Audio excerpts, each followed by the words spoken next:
Random thoughts. In this video, I'm going to talk about the Kalenjin groups in Tanzania. Now, of course, when we talk of Kalenjin, most people know of the Kalenjins in Kenya, and this is a group of languages that are related, and they are mostly found in what we know, or what we call the Rift Valley.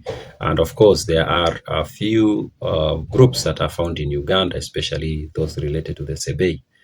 But Tanzania also has some of these people.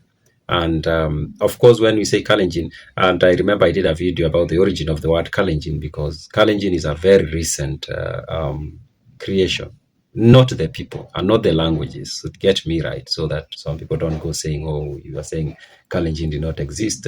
No, Kalenjins as a group of people have existed before. We don't know for how long.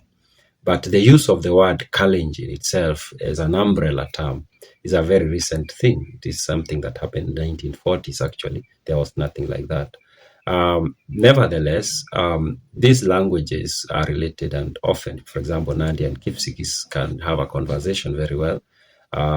So when you go to Tanzania, which is less spoken about branch of the Kalenjin languages, there are several, even though some people will categorize them as to be under the umbrella of Datooga, but some documents put them as different languages because they are dialects to some extent. Now we have the Barabaig, and this is said to be like the largest dialect in the Datooga, the so-called Datooga branch. There is the Tatireg, there is the Ilba, there is the Baju, there is the Moso, and there is the Kipjok. But also I saw in some documents that Datooga is also in some treated as a separate sub-branch of this branch. I would like to hear from people, especially if you come from Tanzania and you speak one of these, or you speak the Datooga language, or you come from that culture. Would be so interested to hear what you have to say about these classifications or this grouping or groupings. Are they accurate, or there is something else we usually don't get? Because when it comes to languages and Tanzania, it's not as easy to establish some facts as it is the case in Kenya.